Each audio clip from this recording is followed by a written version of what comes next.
Mandy and Friends, where the fun never ends.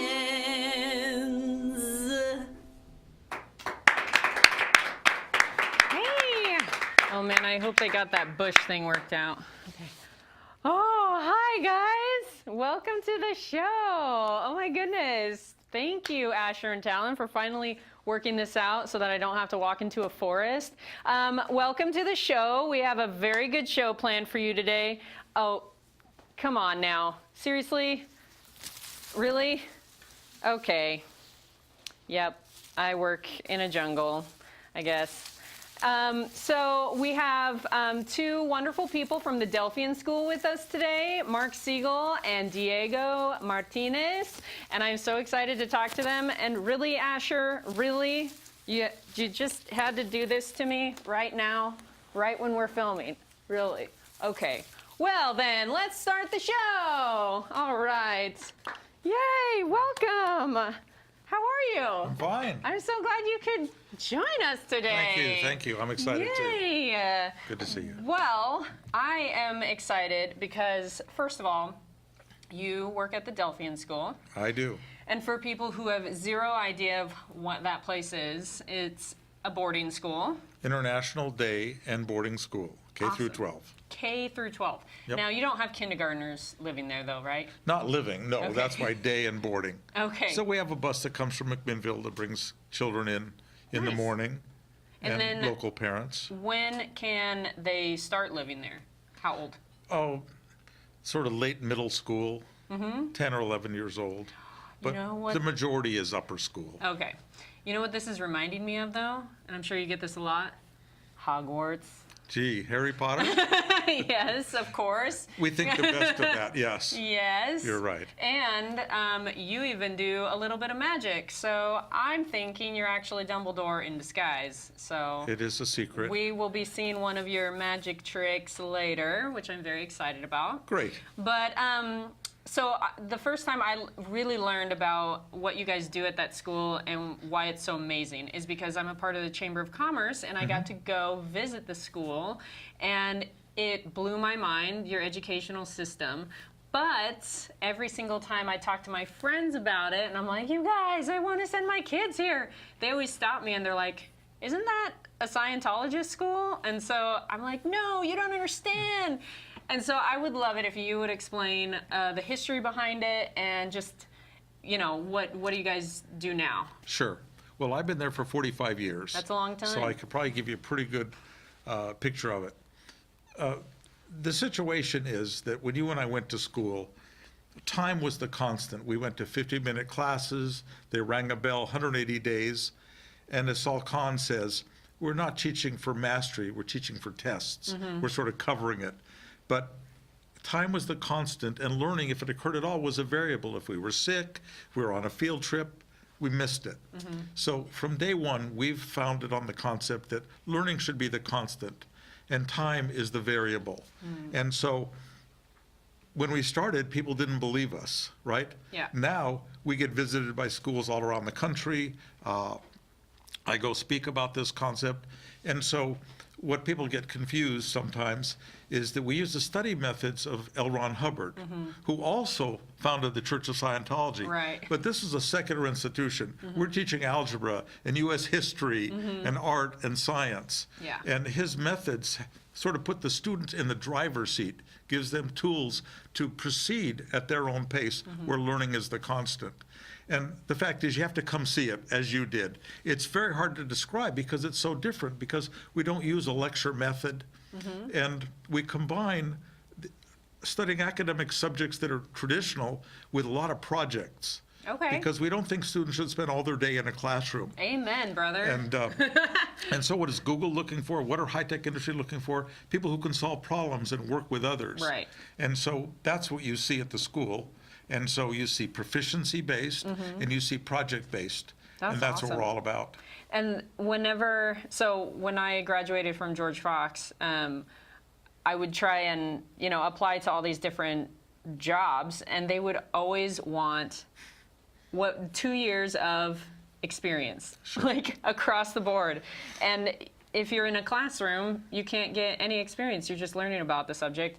And so, yeah, I love that idea of, experience-based learning and all that amazing awesomeness.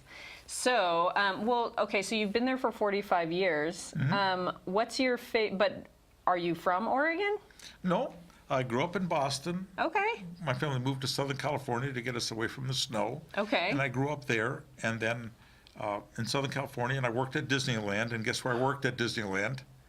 In the magic shop. Tomorrowland. Oh, nice. Awesome. Yeah, that was the best job ever, I tell you. And I graduated from Cal State Fullerton, and then I moved to Northern California to Davis to go to law school. Okay. And that's where I found out about these methods and helped found the school in 1974, because the school, that big building up on the hill between Sheridan and Willamina. That looks like Hogwarts, by the way. Yeah.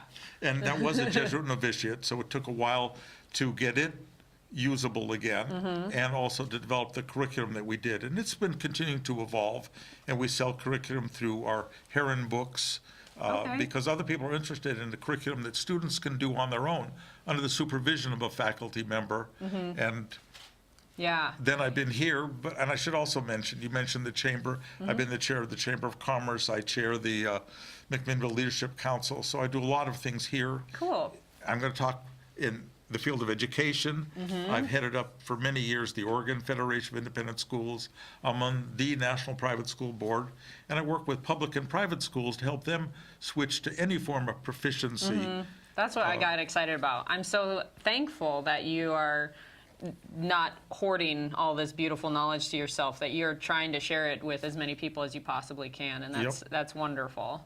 Well, I am super excited to see this trick that you've got for us. Well, I don't do tricks. Oh, no, I'm sorry. Because that's no fun. Right. But I thought of one today that I could also tell it as a story. Oh, okay. 'Cause I have a bit of a problem that I did a lot of work for Spirit Mountain, and they have decks of cards, and you've probably seen their decks of cards. They discard them, and they put X's on them so that people can't sneak them back into the casino, right? Yes. And so using these decks so much, I got EXP. And you see they put holes in the cards. And when you get EXP, you probably read about this in all the papers, haven't you? People read my mind. Oh. It's bad. They're doing my passwords. They're going into my Yikes. ATM machines. And if you believe all that, no. I do. It is true. So I'll show you how it works. I'm going to think of a card using my EXP power, okay? And it's going to come into your mind. Okay? So do you have a card in your mind? Yeah, I do, actually. Now, what I'd like you to do is think about possibly changing it. Okay. Because you might have thought the one that everybody thinks of first, and you might want to fight it. You might want to think of some color at your house, something symbolic, so that I'm not affecting your thoughts in any way. Okay. You're pretty good on this? Yeah. Let's see how we're doing. First of all, is the card red or black? The first one I thought of? No, the one we're settled on. We're going to just settle on one. Oh, okay. That I'm going to make you think of. Got it. You got the one I'm thinking of? I guess. Good. What color is it? Red. Perfect. See how well it works? Yeah. Yeah. Now, red cards come in two suits. What suit am I making you think of that red card? Diamonds. Exactly. You see how it works? We've got this. Now, diamonds come with either pictures on them or a number on them. Am I making you think of a picture diamond or a number diamond? Number. Perfect. And now, keep that number in mind. For the first time, I did want to show you that the cards have these holes in them, right, that the casino does. And now, for the first time, I didn't want to suggest anything. I just wanted to show you what the cards look like. But you have firmly in your mind, apparently, a red diamond that has a number on it. Do you want to tell us all for the first time what that card is I made you think of with my EXP powers? Okay. So you want me to tell the Tell card? everybody, yes. It was the 7 of diamonds. The 7 of diamonds. It's sitting right there. There it is. Would you hold on to it for just a second? Sure. And I made you think of that card. I guess so. I did, because I showed you the fronts of the cards, and I showed you the backs of the cards. Remember I said I had EXP? Yeah. Turn that one over.